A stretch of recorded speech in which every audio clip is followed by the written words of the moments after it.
units. Start with a duplex. Start with a 4-unit building. Start with an 8-unit building. You don't need to buy 12 units in one shot. You see, build up to there. Get somebody on your team that has the credit, the money, the experience, whatever you need. If I was on, let's go to, where's my man? Let's go to Garrett, right? Garrett, he doesn't need the mic. He doesn't need the mic. Garrett and I are partners, right? We just formed an LLC. Garrett, how old are you, Garrett? 24. 24. We just formed an LLC. I bring my financials in. I bring my credit in. Does he need anything? Good deal. I mean, no, he doesn't. So what's the problem? What's the problem? Garrett just needs to expand his network a little bit more. He needs to find somebody with the credit, find somebody with the experience, the seasoning of the properties, the income, right? So when you state an issue like that or a problem, let's come with 3 solutions. One of them has to be low cost or no cost. I've learned that over my 20 years. I financed with them all. Financed with them all. And the small regional urban partnership is a good bank. Absolutely good bank. They're in Chicago and in Detroit, right? Yeah, I know urban partnership. You don't know Jack though, huh? Anyway, so trust me, if that's your problem and you don't have the experience and the bank says you don't have the experience, look, what do? You go get the experience. You find somebody on your team with the experience. If you don't have the money, fine, create your LLC, give me 80% of the LLC, Garrett takes 20%, we have an LLC together, he's using my credit, my money, he's getting the experience, and we get our first deal, a 6-unit building. We're not trying to buy 100 units our first shot, we're not even probably trying to buy 12. Let's start small and grow. I started with a duplex, then I went to an 8-unit building, which was commercial after that. Then I went to a 30-unit building after that. Then I went on and on and on from there. 1,500 units. That's a lot. Yeah. So I've done all the financing things, man. You know Jack, right? I do know Jack. Yep. Now you had a question online. We got people from around the world. Are you saying that? Yeah. Any from Puerto Rico? I'm gonna make sure we get some next year. Okay. Maybe all right. this year. Gotta make sure which water I'm drinking. I got See, you. they're all in Chicago right now. Uh-huh. Okay. All the questions? Now, the one I asked you. And what was that? 60-40 sounds better than 80-20. 60-40 sounds better as far as setting up a deal with Garrett? Yeah. Okay, gotcha. And one lady says she's in Jamaica. Uh-huh. Love it. I was just there. So they want to know, can you speak to the Yes. The camera? The camera? Yes. Yeah. Jamaica. I was just there. I was in the grill. I was in, where else was I? I was all over. I don't remember. They have a good room there. Good room. And I had some stripe, red stripe. I was doing that there. What's the question though from Jamaica? There's no question. Oh, Yeah. it's just Jamaica. Hi, Jamaica. Yep. Yeah. Maybe you should ask him if there's a John working at the bank. Don? John? Is there a John working at the bank? Just Jack. Just Jack. Anybody? Is there a John working at your bank? There's a John, you see? Okay. You asked the wrong question. I got you. Okay, yes. The question earlier was if you needed to set up an entity for your company. Okay, my advice on that is always listen to your attorney. The attorney that is licensed in the state that you're working within, or at least the attorney that's working with you overall. I would want you to listen to them because they have probably your best interest at heart as to what to create and when and how and all of that good stuff. Typically, in my experience, entities that are used to own real estate are limited liability companies here in the US. If you're international, Janet and some of our other friends here, you may be forming a different type of entity, maybe a limited partnership or something like that. But guys like Mark Kohler absolutely know what they're talking about with that, and listen to them. So that would be my answer to them. We got another one? No, we're good? They're typing. Okay, just let me know. Flag me down. Where was I? How did we get to this point? Prime the pump.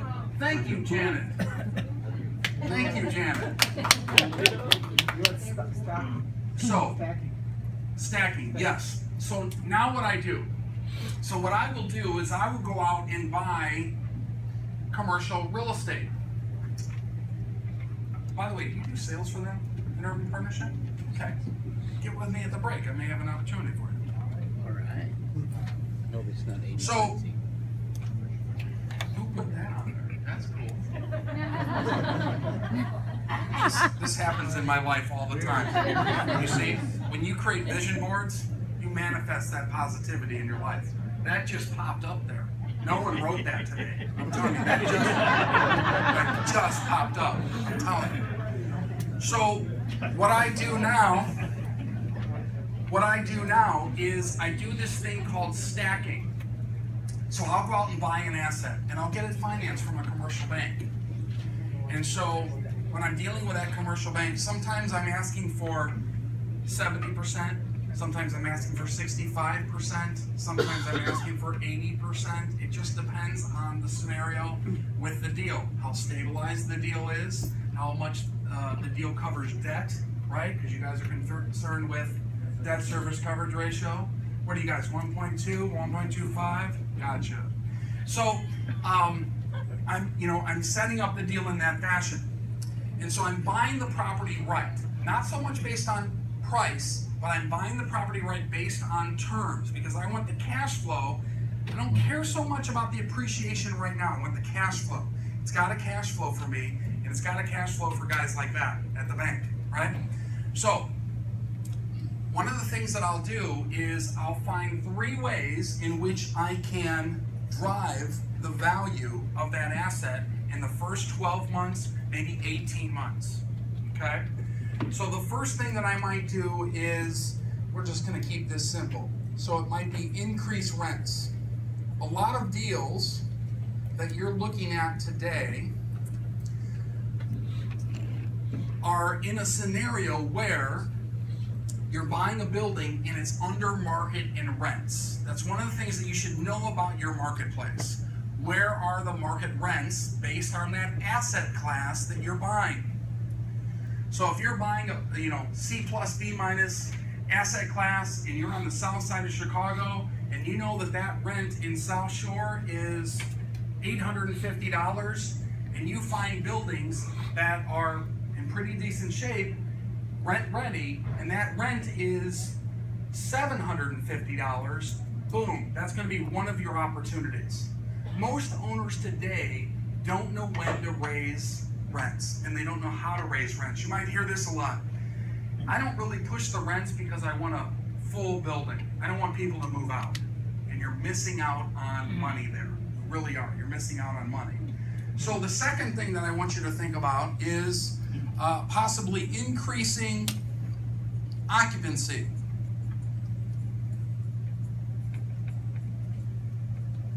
Increase occupancy. That's an N, by the way. So in increasing occupancy, you need to think about what is the market occupancy of a building like this, a class C plus B minus asset in South Shore. I'm just using that neighborhood. In South Shore. Well, that is 95%. But the building that you're looking at is 85% occupied. That's your opportunity. Some people would flee because of some of these stats I'm giving you. That's where you're going to make your money.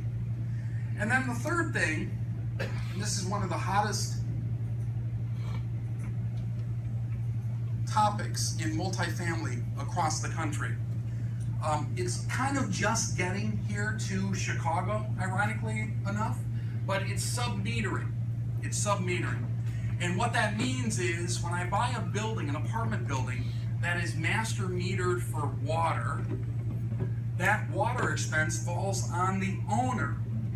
And when I go in there, I look to sub-meter that building for water. So each unit is going to have its own water meter, so that tenant is going to be paying that water bill. Now you have to wait till lease turnover and things like that, but this is one of the hottest trends in today's apartment market. I get the opportunity to go to these multifamily expos. These are like the conventions for apartment geeks like myself. By the way, I'm walking in a suburb yesterday, and I had investors in, and we parked the car,